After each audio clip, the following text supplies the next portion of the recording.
So as you leave the bothy and the seagull takes off, that's the one jump scare in the game, which is kind of interesting because when we made it, we kind of had to, we kind of called it a ghost story, but there was no intention really. We kind of wanted this dreamy, hallucinatory type thing. But when it came out, people started coming back and saying, this game is absolutely terrifying. I was really, really frightened. And that was really amazing. And I think it's because nothing happens. We're so trained in games to go, there's stimulus all the time, that if nothing happens, you're waiting for something to happen.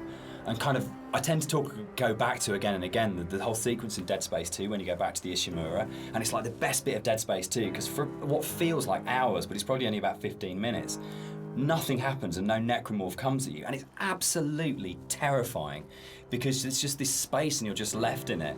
So I think the bird here is really interesting because it can actually really, really make you jump. But I don't know if that was part of why people were saying that the game was really scary, but it was a real surprise when people started coming back and saying, this is a frightening game.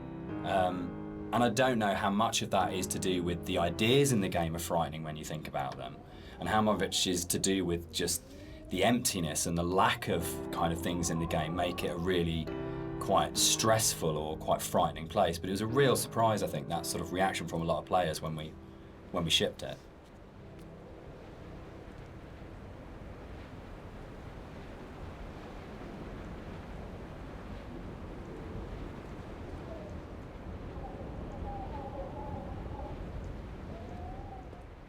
Inside the bothy, there is a randomised chance that you can find an ultrasound picture on the table, and I think it's the one instance of randomisation in the game that is like the pinnacle of it, because the idea that Esther was pregnant when she died changes everything emotionally about how you understand the story. And not to say that you don't care as much if you don't find it, but it just adds this other layer of just the ground falls away from him the first time I saw it, and the meaning of the crash in Esther's death just means so much more when you go, it's not just about her, there was an unborn child here. And I think that's where the randomisation just hits its absolute peak, because it's one tiny detail that may or may not be there. But if it's there, it's going to fundamentally change the way you feel about the entire thing. And that's the strength that the randomisation elements in Esther kind of provide, that you go, you're likely kind of feeling about the story and your understanding about the story can be changed so absolutely by the occurrence or not of one tiny little prop detail. And that's something which, those moments I think are what make it really, really special. So it's for me, it's almost like the most important prop in the game, because when it happens, it's so profound. Yeah, and it's again, it's just something that makes each playthrough more personal, I think. This is what I love reading about, people finding these things and going, holy shit, I've just found this one thing that's going to change it. That's changed my interpretation completely. Yeah, absolutely.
So one of the things that influenced the visuals quite a lot was the tech limitations at the time, and also the kind of themes of the game. Like, tech-wise, we were never ever gonna kind of achieve photorealism, and I think that was a good thing. I mean, really, it made us sort of stretch out into other areas, and for me as an artist, it kind of made me think a little bit more creatively.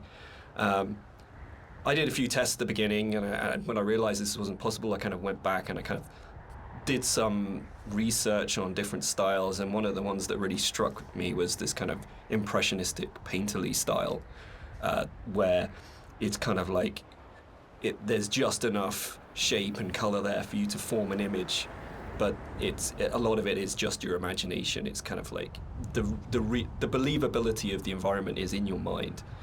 So this is something that I really wanted to bring over into the game, and you'll see a lot of landscapes that kind of look very surreal, very kind of unreal, and that's mainly due to this impressionistic style.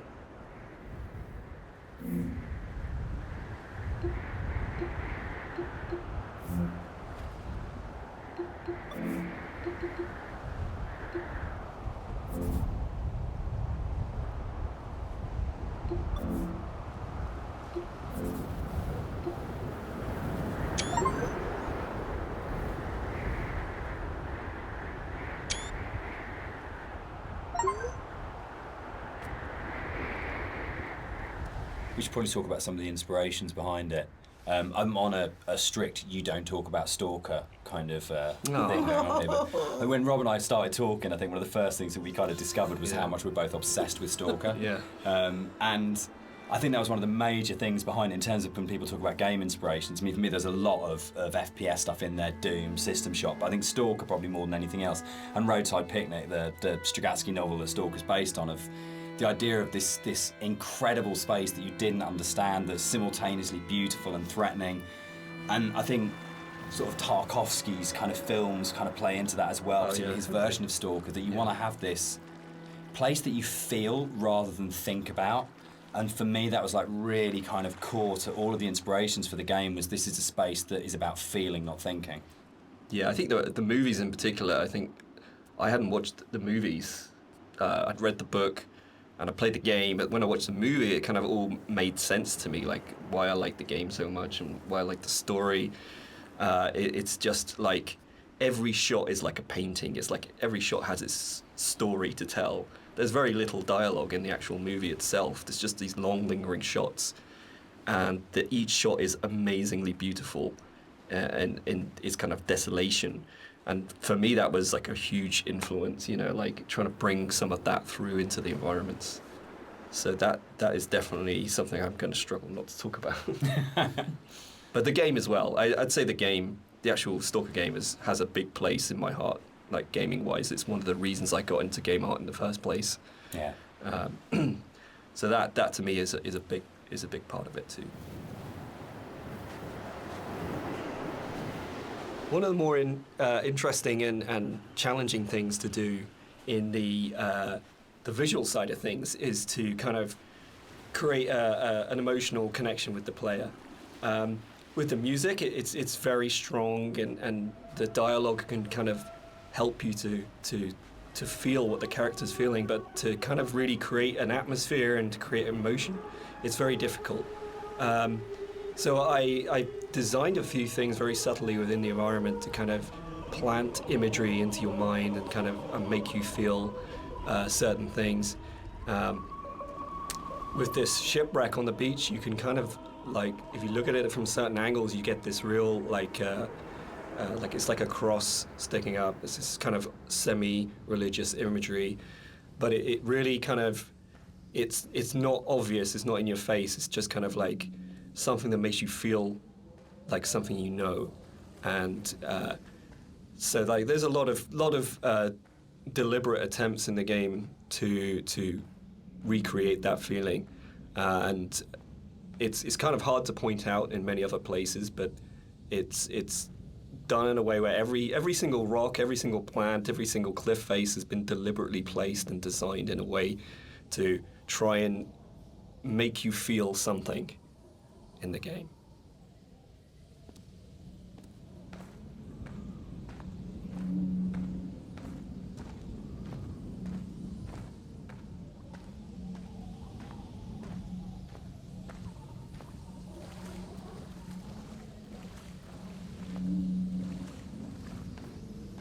This is another of my favourite bits in the game, where you come along the edge of the sort of gully and you find hundreds of books, and it's one of the first times where most explicitly there's the suggestion that nothing you're seeing is real, because there's just no way that this can exist, and it's a really amazing, uncanny moment. But it works, I think, for me, because you just go, I don't understand it, but it's lodged somewhere in my head and I can't get rid of it and I can't unsee this.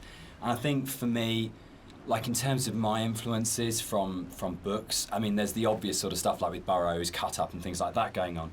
But it comes to the kind of books that I really love, that like Roadside Picnic, or the other one by the Strugatskys as well, I absolutely love, is The Ugly Swans, that's just full of these images that you go, I don't understand, I literally have no idea what's going on here, but I can't shake it, it's just got its hooks in me. And I think more recently you've got books like Jeff Vandermeer's Annihilation does this so well, where nothing is understandable, but you feel the logic, but you can't understand the logic, but you feel like the logic's there. And that, I think, is a really powerful thing that games are so good at doing, of creating these things. And I think where a lot of game writing for me becomes kind of the wheels fall off it, is that they have these amazing ideas and then suddenly there's this huge rush of going, right, we've developed this mythos and we've shown you all the tips of the iceberg, which are really interesting, but now we're just going to show you the whole iceberg. And actually that's never that satisfactory as a player, because it robs the mystery. And I think the best game writing is those kind of moments where you go, I feel like there's something just outside the edge of my vision or just on the edge of my hearing, but it's the confidence to go, that's it, that's all you get, and the rest of it is up to your imagination. And I think it does loop back to games like Stalker. I think Skyrim at its best does it so well, where you just have these moments where you think, I want to know, but it's going to be down to my imagination to draw those things. And the player's imagination is the most powerful thing you've got in your design kit. There is nothing you can put on screen, there is nothing you can do with audio, there's nothing you can do with dialogue that will ever be as powerful as the player's own imagination. So if you oversell the idea and oversell the image, what you're actually doing is you're kind of not only robbing the player of the opportunity to invest in the game, but you're also fundamentally opting for a weaker tool than what the player can bring to the experience themselves.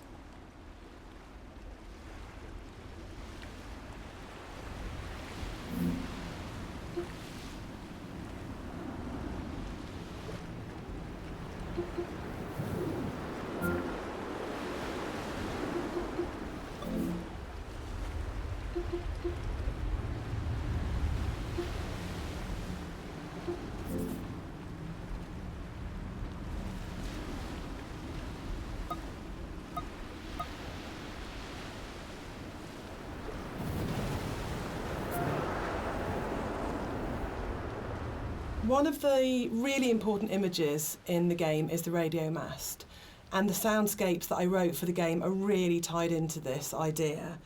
So it's the concept of the tortured sounds that they're so broken down, they're so manipulated, and it really is supposed to represent the inner state of the protagonist at this point. It's that fractured understanding. So it kind of works on two levels, actually. We have the narrator who's trying to understand the journey that he's on, and we also have the audience's journey and their struggle for comprehension to understand what's going on in the game. So this distortion, this breaking down, this fragmented, kind of tortured sound really ties into the idea of the radio mast and that idea of communication, actually, that the game is trying to communicate something to you, the narrator's trying to tell you something, but it's so difficult to understand what that is.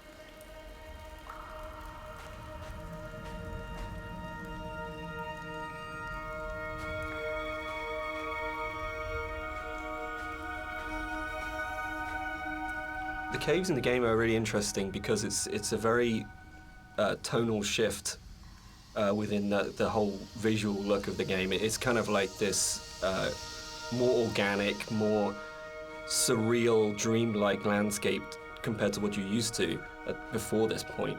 It's we kind of used the visuals and this kind of unreal theme very subtly, but here it's kind of at the forefront, and to me it's kind of been designed as this kind of journey through the inner self, through the body, and it's really designed to be a very different experience compared to the rest of the game. This, for me, is probably the most pivotal music cue in the game, and it's the one that most people write to me about to say that they are absolutely obsessed with and they love. It's the only music cue that has singing. It has a female voice, and I think that's a really important shift for me, that you've gone from this beautiful string music, but it's quite abstract, into what is effectively a song, and with lyrics, so you're actually explicitly saying something as a composer at this point. The other thing that I think it's important to say for me is it's the biggest shift from the music that I wrote for the mod. It's the same music, but the act of having it sung by an amazing singer. I sang it on the original and it's really bad, and Clara Sanabras re-recorded it, and it's what good actors do, it's what Nigel Carrington did, it's what good musicians do, and they take something that you've created and they just shove it up into the next level and make something that's good into something really extraordinary. I just want to say that I think you can divide caves in games into pre and post Dear Esther. I think that it's just a way of breaking away from reality into saying what you can do with these spaces that actually makes them this incredibly, much more vividly colourful and much more kind of interpretive look from it. It's really interesting that I look at caves now in games and I find myself going, that's a very Rob Briscoe cave. And I think that's an amazing thing to have achieved. So I think it's one of those, it's great paying other people's work compliments. I enjoy that because you never feel like you're being big-headed about yourself, but I think it is. I think particularly it does come again down to that blend between the audio and visuals that just, it's a real high watermark. I kind of, it's one of the areas in all of the games we've made that I'm most proud of. I think as well, you think you know what you're getting with Dear Yes. Esther for the first 45 minutes of the game, wherever we are at this point, and then you step into something completely unexpected and completely new, and I think it just throws the player such a curveball in such a wonderful way. I think when you're designing a game, it's very easy to get very locked into what the system can do. And you're trying to deal with all the different variations of things, that if a player does this, then this, and we have to deal with the consequence here. And our lead designer, Andrew, and I talk about this all the time, about you might have an idea, but then how does this radiate out throughout the entire system? And you get very caught in the idea of what the system has to be and how robust the system has to be and this kind of thing. And I think what's really important as a sort of a designer, as a creative, is that understanding that actually the real game is happening in the player's head, and that the system can be whatever you want it to be, but if the game isn't running in the player's head as opposed to on the screen, then you're missing a trick. You're not letting the game be everything it could be. And I think the great thing about working with a game as simple as Esther in a way is that those sort of consequences of player interaction, there's not a huge number of them in the way that there might be with a very mechanically complex game. So you can really heavily focus on what is the game experience that's being played out within the player's sort of mind and heart at the moment. And there are other, sort of, I know this is a kind of a way of approaching game design that has become increasingly popular over the last few years, and like Journey was a really, really good example of that game company really focusing on what's the emotional experience of playing this game. But I think, again, it's probably one of the reasons why Esther has lasted as long as it has done, because it's not a mechanical exercise, it's an exercise in trying to inspire you as a player to have the deepest experience and the deepest engagement, and to really run the game in your own head rather than being something that you're sitting 6 feet away from kind of interacting with. I hate interaction as a term for that. I think it becomes very cold and mechanical and systems driven. And really, interaction is completely trivial and pointless if there isn't an emotional engagement with the player and you haven't moved it away from the screen and into the player's head.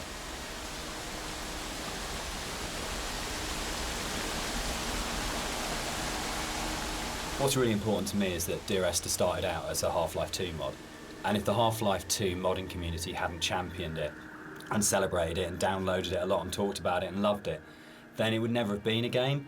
So it's never really bothered me, the kind of is it a game conversation, because as far as I can see it, Dear Esther and like everything that's come after it that's been inspired by it, this was championed by Half-Life 2 modders, and they made it what it is.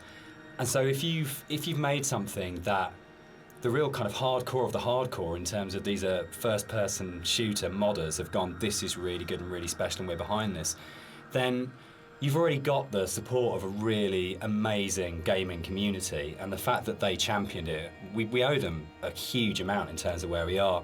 And I'm really proud to come out of that scene. I'm really proud to be a company and to be sitting here talking about a game that started life as a mod. Yeah, I think they're the ones that have really kind of like pushed us forward and given us the passion to be able to take it to a commercial level and give us the confidence to make us believe that there's an audience for this kind of thing. Dear Esther was my first foray into writing music for games, and I actually approached it very traditionally, so more as a film score than a traditional interactive game music score. And what's really interesting for me is that the lack of interactivity in the music was never a problem for anybody that played the game. And that's a separate discussion, but there's a big schism between game music composers of how much the music should be following the player at all times in terms of interactive music. But one of the reasons I wanted to say something at this point was that this was my little first journey into thinking about how you write music for games rather than films. So I had this song that was a certain length, and Dan said, well, we don't know how long the player is going to take to traverse through that space. And I thought, oh no, he's right, and slightly panicked. So this was a very simple solution where the song was split in half, and then I wrote some drone music that could just play for as long as was needed as the player walks through the space, and then the second half of the song would seamlessly play. And it's very, very simple, but it's quite emblematic for me in terms of my career. I don't know when the paper origami boats first came into things with Esther, really, but it felt like a really amazing metaphor of taking these letters and folding them into boats and then letting them leave the island, because you know at this point in the game, it's kind of the realisation is there that this isn't going to end well, and that the narrator is never leaving the island. And the idea that this kind of, again, the idea of communication, or the attempt or failing communication, or trying to speak through the coma or whatever it is, however you want to interpret it. But the idea of putting the boat in the underground river really felt like it kind of reinforced that sort of dream-like kind of quality of the caves, of actually there's something really sad about this one boat, because when you see it go past, you know that even the boats aren't going to leave the island. Like this is something which doesn't have a tidy, neat kind of like resolution, and there's, even if you don't sort of think about it to that sort of level of depth, there's just something, it's one of those things that I really love about games that you can do, where it's just a moment that has a really distinct emotional tone to it, that you go, there's a pause when you see that boat goes past, that I just think is, yeah, it's something special you can do with kind of media like games.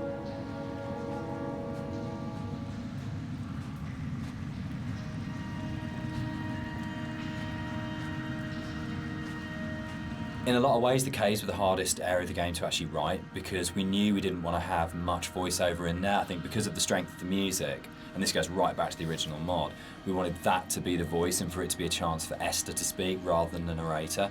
And we also wanted to have this break, so when the narrator came out from the caves, you had a real definite sense of something happening, and that he had changed as a result of this journey. So it meant it really felt wrong to have a lot of voiceover within there, but then that made it really difficult, because then it was, you had like 4 one-sentence lines in there, and each one of those had to have an absolute clarity and to really, really kind of work. So I think for me, it was really interesting. It's like the difference between writing kind of fiction and writing poetry. When you read really amazing poets and you have that incredible surgical precision where every single word is considered and placed so absolutely.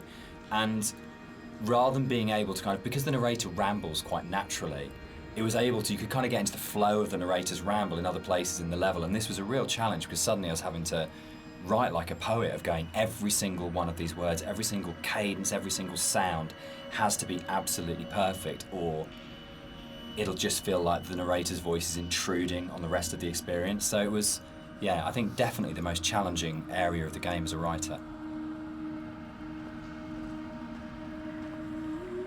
The sound here is a classic case of, again, what music I think does really well, which is you've had this soft, lyrical, beautiful, epic, dreamlike music, and then the moment you come out of the caves, you're into this really harsh soundscape, and the tonal shift is very, very brutal, I think, and deliberately so.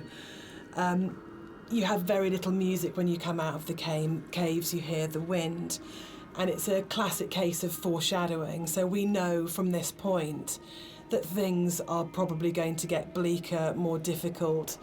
And yeah, it's something that music does really well, I think, which is that emotional signalling and so. This whole area moved, didn't it? The original mod, this was a Yeah. cave right at the beginning of the caves where Yeah. everything was written, and it moved to the back end of the level, and we had this long corridor that's full of these kind of it's the point of high madness, I think, in the game, isn't it? Yeah, it's kind of just where you feel like you're losing the plot completely, both like visually and auditory, and you know, it's kind of like this really frenetic moment for me.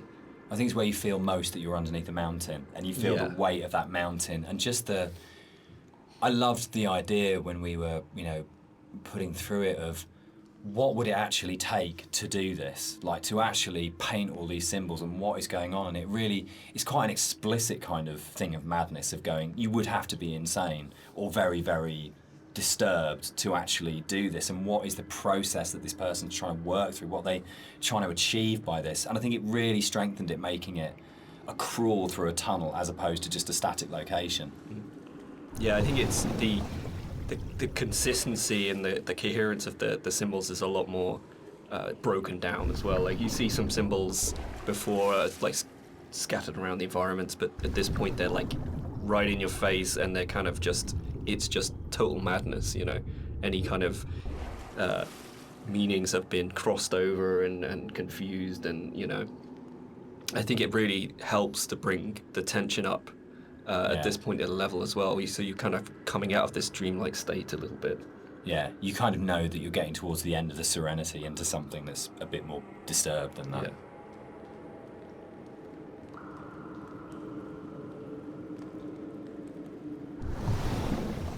This is a bit more of a contentious one because we disagree on this one. I struggle with this. With the points in the caves where you duck above and below the water, and you have to have that transition of audio. And I love the audio on both sides of the surface tension of the water, but I really struggle with you breaking water because it's such a hard edge to the sound. And I don't think there's any other way around that.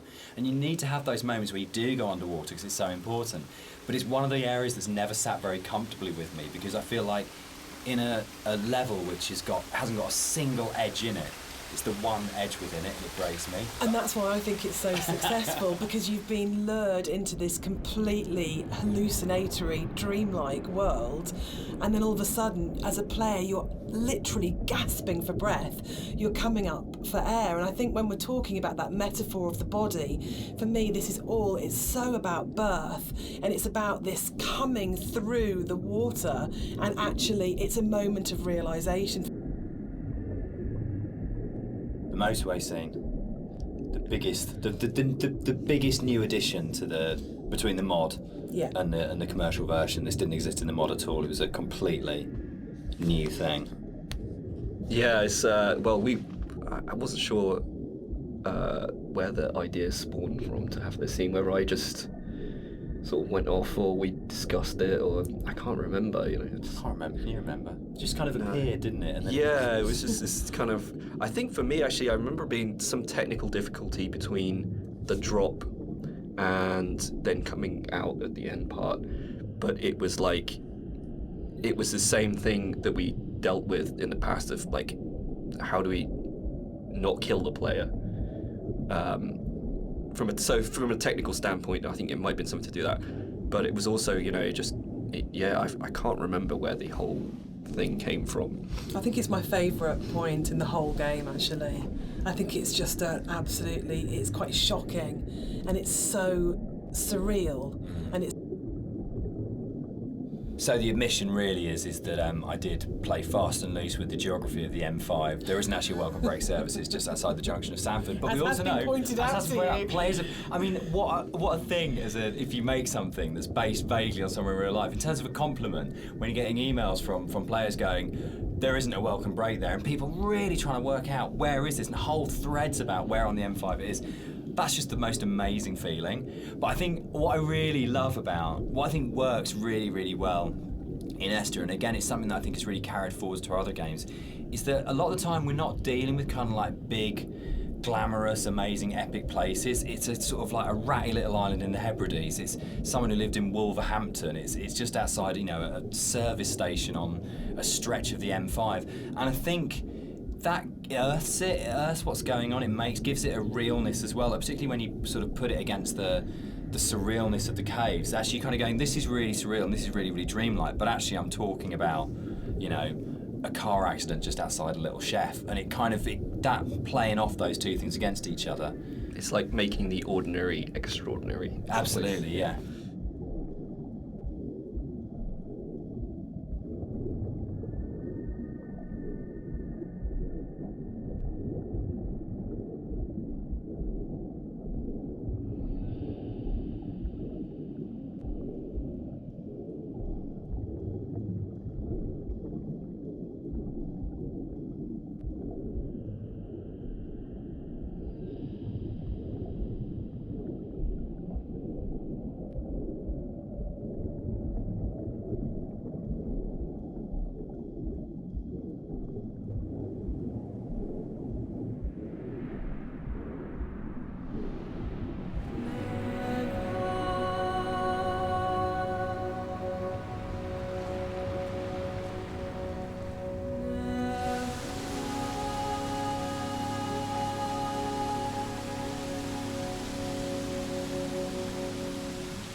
This scene for me is like really, really iconic because it kind of brings this idea of the caves being an inward journey through the body together.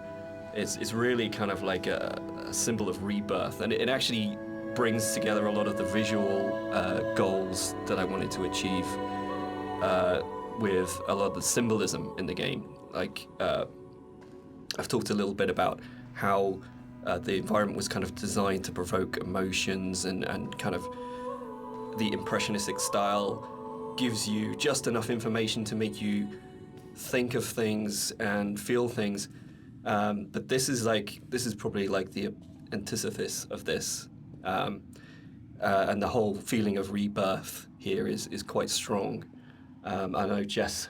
Yeah, the music's really supporting that. Yeah. Because she sings always, always throughout, we've got always, always, and then she sings never, and a moment of absolute soaring. It's the climax of the music. As you come out of the water and the music kind of swells, and you just kind of... It is like a moment of change has happened in some way, and I think it's rebirth, isn't it? For me, it's his moment of clarity and acceptance and understanding of the reality of what's happened. And you're literally moving towards the light at the end of the tunnel. You're actually doing that as you go through. But the music, especially, I think before the music got layered in, that scene was nowhere near as kind of powerful for me. Like, that kind of just totally made it.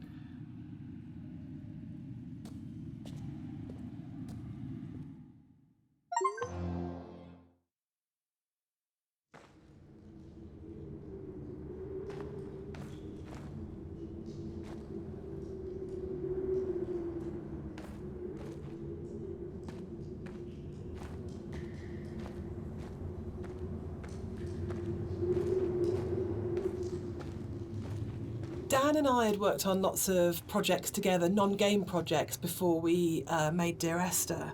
And I think the thing that links all of the projects that we've worked on together is that idea of hidden stories and layers of stories. And one of the things I wanted to do with the music was to embed hidden little hints and stories into it. So the music that you hear here has Morse code, and the Morse code is spelling out the word Esther. And I really, really liked this concept of that some people would understand that it was Morse code and try and figure out what it was saying. It also provided a really interesting rhythmical dynamic. And yeah, it's just about these ideas of hidden stories and layers, but it also starts to emphasise the obsessional nature, I think, of the story in Dear Esther, and his agitation and actually slight panic. So you're getting this rhythm that just repeats and repeats and repeats obsessively. So I think even if you don't understand that it's saying Esther, and even if you don't understand that it's Morse code, you're still getting this feeling of this obsessional repetition and slight panic that he has. And again, it's kind of it's the new chapter, and it's spelling out that something has changed at this point.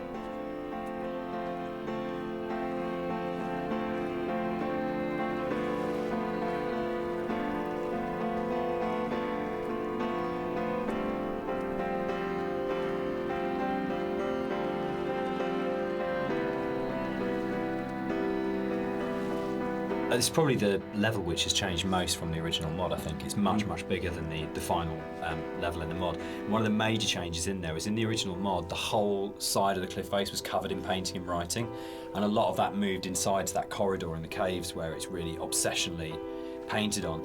And it was really, we spent so long on that because we were trying to get it looking right, because it's one of those really interesting examples where I loved the image and the idea that you've got this guy painting the entire side of a mountain with words and symbols and things.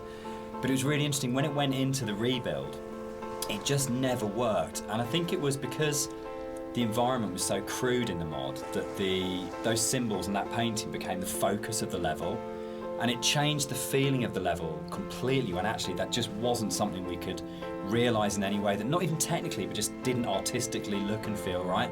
And I think probably sort of retrospectively looking back on it, that's about the sort of the sophistication and the subtlety that then came into the art, rather than just being, this is literally just a canvas that we write words on, to actually the environment telling its own story without the story being literally painted on it. Yeah, it was very difficult when we were experimenting with that to kind of like make it not completely unreal. Like, I think for me it was kind of, I wanted to kind of bring the player a little bit back into reality after the caves. And I think with having those symbols everywhere, it was kind of pushing them out a little bit. So I think what we came to, with the kind of compromise we had, it was kind of a nice in-between. Yeah, it didn't feel like a compromise to me. It felt really? it felt like it didn't work, but it kind of, but those symbols were coded. Like there's the hill in the background when you're standing right at the end of the boat and you look back, and you suddenly realise that the shape of the mountain is the shape of a woman lying on a side asleep. And that, I remember seeing it for the first time around and going, it's saying the same things, but it's saying it in a much subtler way than in the initial layer. But it was definitely challenging, going back to how do you have a deep, complicated, subtle art style, but still manage to have something which is very sort of stark and symbolic laid over the top. It was much more challenging.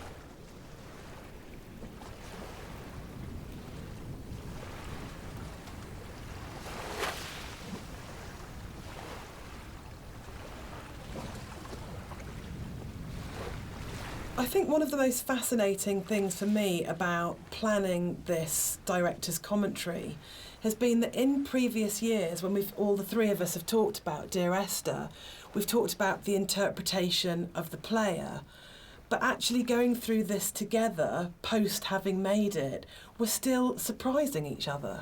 Yeah, and I think that's really, really interesting for me, because it shows that we left interpretation for each other, and that we trusted each other actually just to get on with it. And because we each brought our own special and unique contribution to the game, we didn't have to, in a way, talk it to death or say, you have to justify every idea you have or talk it to death or explain it. that Rob's idea that the island is very tainted and corrupt, and my idea that Dan didn't know that the whole level of the caves is a birth metaphor.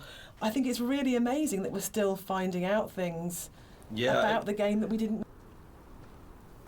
One of the really nice things about the move from mod to the commercial version is that we had a couple of years worth of the community talking about the game before we went back into it again. And one of the things that I read on a forum was that someone had constructed this amazing version of the story where they'd decided that the narrator was Paul. And I hadn't thought of that. It was never part of the original writing. And I thought, that's so amazing that as a writer, your audience can find something in what you're doing that you hadn't thought of. So it was really important when we went back in to record the additional set of voiceovers. I thought, I absolutely want to do this. I want to take this idea that's come out of the fans and to run with this and to add an entire new sort of stream of story in there. So we added in a couple of cues within the fourth level that intimated much more strongly that actually Paul wasn't this other character who caused the accident, but actually you were responsible for everything. But again, it was then trying to find that balance of not overcooking it, so you weren't led to that idea, but just if you happen to have the combination of just a couple of narrative units, then you would possibly come to that interpretation. But it was really amazing to be able to say, it felt like giving something back to the fans that had enabled us to make.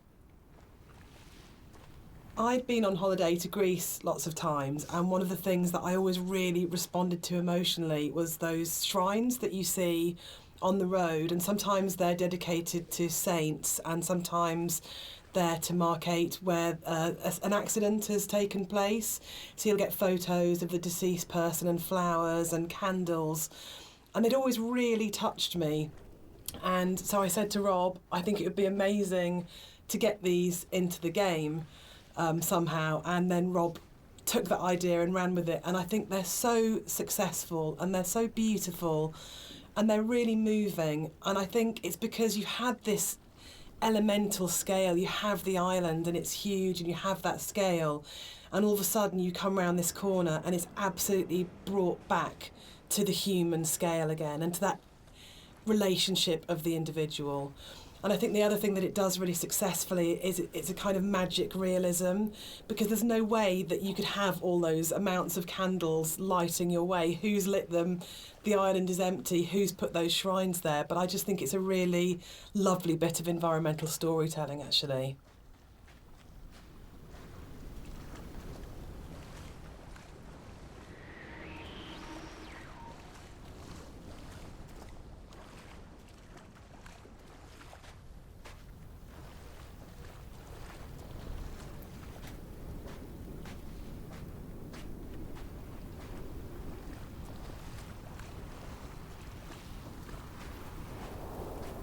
What's fascinating to me, Dan, is that you're an atheist, but each of the three games that we've made are so strongly about religion, either the language or taking allegories and stories.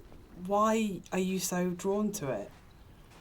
I think I'm really interested in people and the stories that make up people. And I think there is like in the Bible, like most kind of religious texts, it's not about what it is, it's about what is behind what it is, and that's what you're really getting to, is the idea of the sort of the parable or the metaphor. And it really felt like, particularly with Paul on the road to Damascus, is a story that many people know and we can understand, and it's about redemption and consequence and guilt and transformation and who you really are and what that means. And it felt like just a really strong, powerful way of making it very accessible, the narrator's kind of inner turmoil, in a kind of a story that we know really well. And there's a universality to those kind of questions that, whether it's, Christianity, whether it's Islam, whether it's kind of Buddhism, that they're asking very broadly similar questions. What does it mean to be human? What does it mean to be... Is Dear Esther a depressing game or a hopeful game? For me, it's kind of like a mix of both, really. I think, like, my interpretation is kind of like, always feel like kind of depressed when I think about the kind of turmoil that this guy's been going through for God knows how long, and the kind of environment he's been in, and all these events surrounding his story. But for me, I always feel like a little bit hopeful at the end. The conclusion just feels like a relief and like this is kind of all ended in some way. What do you think, Jess? I think it's a game about acceptance, and I really like that. And I think it's telling that a lot of people with mental health issues have responded really positively to the game, and then we get a lot of emails and letters from those people saying that it's helped them through a really difficult time. And for me, that's because it's about the struggle of being human, that it's hard and that we love and that we grieve and we lose, but we come through it. And those things are what makes us human, that it's transformative and that the pain is part of life. And that's a really beautiful message. And I think that's what you do so well, Dan. That's what you write about. You write about what it is to be human. So, Dan, you wrote it. Without wanting to cop out, one of the things about writing it that I really wanted to do was to make something that people could take and could own, and it would be their take on it. And their interpretation of it mattered in a way that mine didn't. My job was to give them the architecture to interpret in their way. So I think that is a cop-out. I do. I think as a writer you always have. Yeah, I think it's redemptive. But I don't think the redemption is as cut and dried as it's all okay at the end. It's not okay at the end.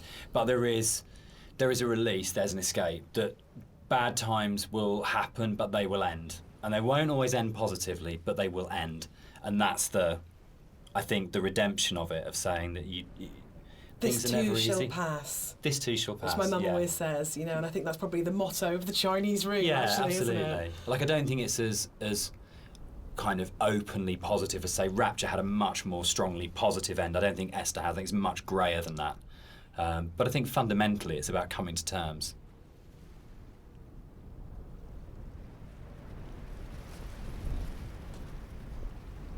So, Dear Esther is the first walking simulator.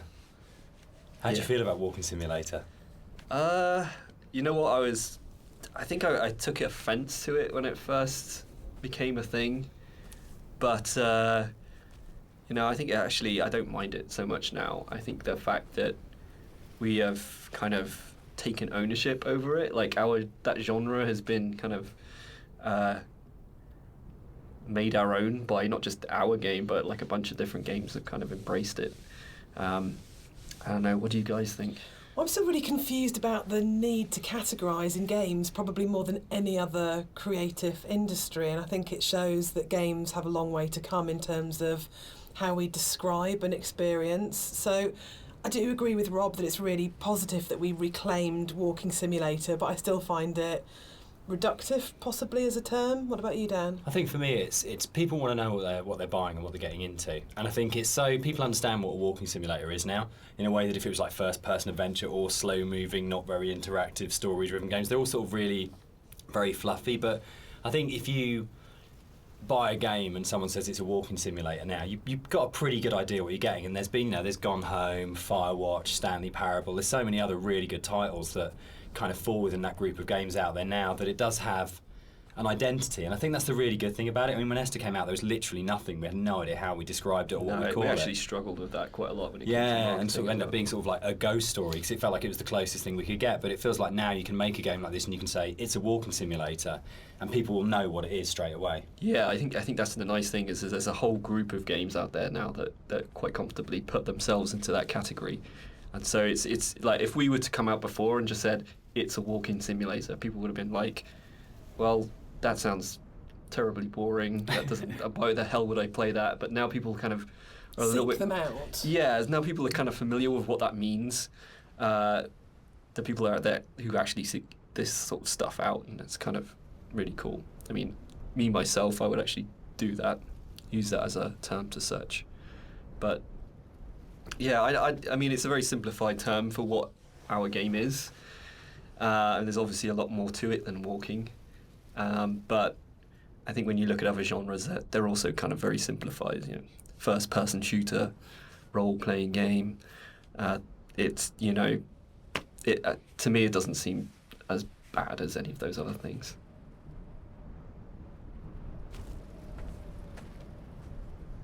There's a bit of an illusion of simplicity with games like Dear Esther that people kind of assume, because there's not a lot of mechanics and there's not much going on in that sense, that they're easy to make.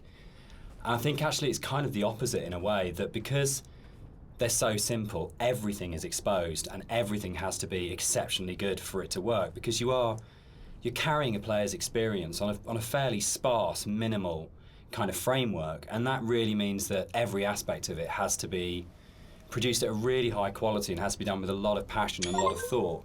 There's nowhere to hide in a game like Esther, and that's something which I think carries through to the best games of this type. You can see with all of them there's a real commitment to kind of depth and a really intelligent way of approaching design, and a real kind of trust in the player and a real assumption that players are smart, imaginative people who want experiences. It's not a game that it's easy to just knock off or to do with any kind of lazy attitude. You have to be really, really passionate and care a great deal and put an awful lot of thought into it if it's going to work.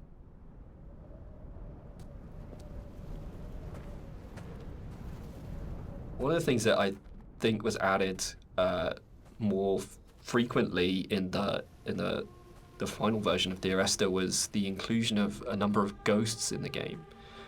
These are not like ghosts that you'd see in a normal horror game. They're just very loose silhouettes that you'll see around the island, usually like quite a distance off, or just kind of somewhere that you'd barely see it out the corner of your eye. I think this is a good example of where it's kind of really in your face. And these are kind of just something that we put in to kind of not just bring some unreal elements to the island, but something supernatural as well, something that's kind of beyond this world, something kind of unsettling. And yeah, we've a lot of effort's been put in to make these things very subtle. I didn't really want them to be like, I didn't want it to be a ghost story, so to speak, but I just kind of wanted to bring some of this supernatural element into the game, and this area is probably one of the most prominent because you can see it just before you go down into the gully here, and I think it's really one of my favorite scenes just because of it being so spooky, so unreal, and so interesting. The Overlook, the point about this to me is that it's probably the voiceover in the game that kind of sums up the whole story and the experience. It's almost like a recap of everything that's gone before you start the final climb. And you know it's that pause before you're going to start the final climb and before the game's kind of builds to a climax. But you can also see the whole level, and it's like the idea that you are standing looking down on your own journey, a bit like the idea of your life flashing before your eyes, or sort of like seeing your body but having an out-of-body experience at the moment of death. And it was really designed to try and get that feeling as the player that you stop and you take stock of everything, and there's a bit of a sense of there's no going back. You take a breath and now it finishes. And I really wanted to kind of achieve that sort of sense, and I think we did. I think it really came together here, that you got that sense of going, right, now this ends, and now I move forwards to it.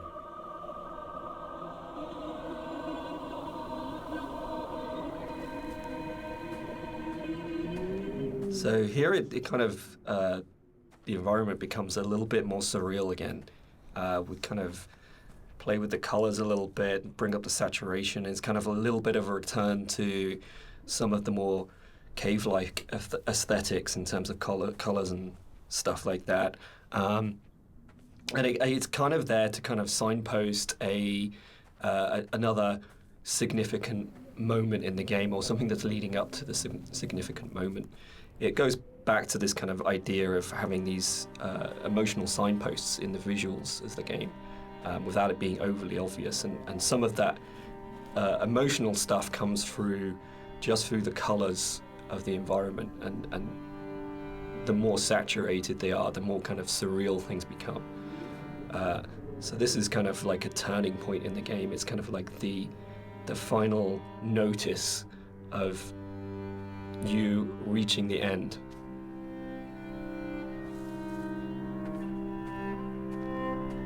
The music that's playing here is a repeat of another cue, and originally we hear it played on the piano, and the string quartet take on the piece here. And it's one of those really nice instances where we were in the studio and I had this idea of how it was going to sound, and I thought it was going to be quite full and rich and, yeah, full-bodied. And then one of the string players said to me, this is wrong, actually, for what we're playing. And they said, let's strip out all the vibrato, let's play it in a really Scottish, plain style. And it absolutely transformed that piece, and it's one of the really special things about being a composer, is that you get to collaborate with people who come fresh to it. So you have this preconceived idea of how it should be, and then they say, no, why don't we turn it around and think about it like this? And it absolutely fits and works for that scene, because what we're getting at this point is a sense of fragility, of an ending, and it's almost reminiscent of a funeral procession. It's slow and it's dirge-like. But yeah, it was just a lovely moment where they gave something of themselves, and that's... It was possible that this last section of the game could have felt quite laborious and forced because it's two long zigzagging paths that just go up, and there was a real importance to getting it right. Quite a lot of work went into it. I think at this point for me, you probably as a player understand that the narrator's going to die at the end and that this is it. And that unlike where the rest of the island, there's this sense of this could just keep and keep going on forever and ever and ever, and you're going to keep the motif of come back. But I think when you set on this path, we really wanted to have that sense of this is it, this is the last time you're going to walk these paths, this will end now. And that sort of idea of going, you're kind of climbing towards your death, but you're also moving towards a point where that glimpse in the caves where you see the motorway and you go, I understand what this is about. For me, the whole path up the side of the mountain is about saying, it's okay. It's that kind of starting to kind of release it and go, it's kind of okay that Esther died. It's kind of okay that the accident happened. I know that I'm going to die. I know that this is going to end. And I know that there's nowhere for me to go apart from follow this path, but that's all right. And it was very sort of hard to kind of try and find that subtle mix between the dread of it and the acceptance. It's where the positive and the negative and the kind of the loss and the redemption really start colliding for me. At least certainly that was what we were trying to achieve with it.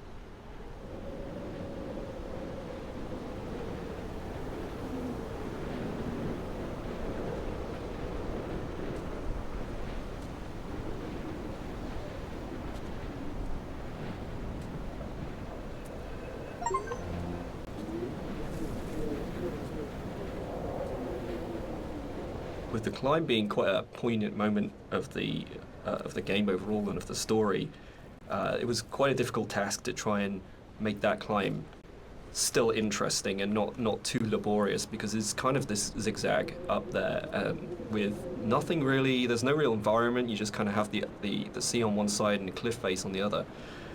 So there was quite a lot of work that went into kind of building up this feeling of tension as you're rising and kind of making this moment as poignant as possible while still making it interesting.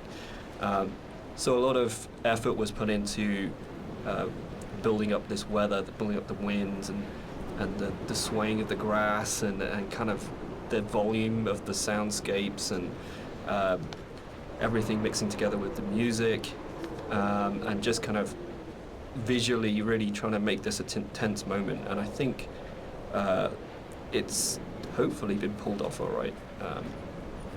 And you'll notice when you get to the top, this kind of tension dies, and that's very purposeful. You'll see no more wind. It's just kind of like a symbolic thing where you're coming to the last moment, the point of no return, and that's been very deliberately designed that way.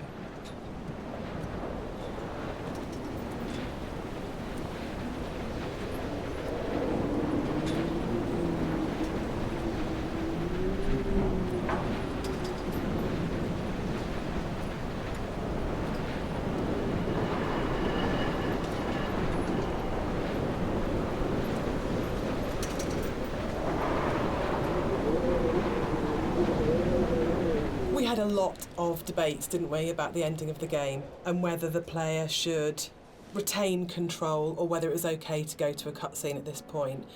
I personally don't mind it. I actually actively like it because I think it works really well as a metaphor for loss of control at that point. Dan, I know you're not as keen. Yeah, I'm not. I would have loved the player not to have had control taken away from them, but to me it was a balance between two evils. The evil of having a cutscene and the evil of the player accidentally falling off the ladder halfway up and destroying the ending.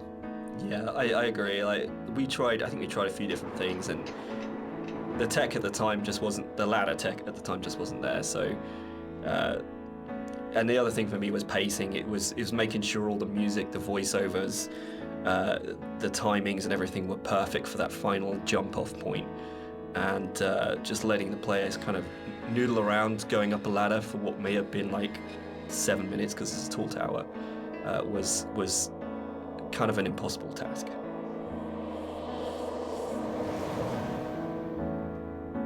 One of the things that I enjoyed the most on working on Dear Esther was Rob's beautiful visuals were so inspiring, but Dan's words are always so amazing to write to. I think that's where we start as a partnership. And the music at the end was so easy to write because that last voiceover, it's the pinnacle of the writing to me, as it should be, because it's the last VO, so you would have failed if it wasn't good. But it is just so beautiful and moving. And for me, talking about whether it's a hopeful ending, the music is really hopeful at this point. And it signifies to me transformation, freedom, escape, acceptance. Yeah, and it was just a beautiful cue to write, actually. I don't know, I can't remember quite where it came from in the mod, but the moment when we went, or we could put the bird in there, and you could see the bird's shadow, and actually it turned from being kind of like a straightforward literal suicide into a metaphorical, or to my mind, kind of like, I always really believed the narrator did turn into a bird just before they hit the ground, and that was really important. I think it's probably the strongest ending in any of our games so far. But yeah, I'm very proud of the way everything came together in that last section. Yeah, I think it's the bird thing is particularly interesting because I think it was in the original mod, but the timings and everything were just all off, and you never really saw the seagull. Yeah, at least the shadow as well. It was all kind of like a little bit broken. And I remember when we went back in, I made a real effort to try and get that shadow just out of the center of the view, so you kind of have this hint of something happening, and I think you can hear the sound of a seagull flapping its wings. It's like very subtle, but like you say, I kind of really like the way that came together. It kind of it's very like say it's kind of like a release, but at the same time there's still this kind of ambiguity there that's kind of beautiful. And I'm really proud that I got the monitor in at the end for an ending of, it goes into the hospital monitor signifying the flat line. And I think it's one of those moments where you never want to be so clever that people notice it and it takes them out of the moment, but it just flows in through the music, and it just feels like everything comes together at that last point. That last VO, Rob's amazing visuals and the music, and it feels like a really, really strong and beautiful ending. And then in the last second, Nigel Carrington's delivery of just those two words have come back, where he just pitch perfect. Yeah.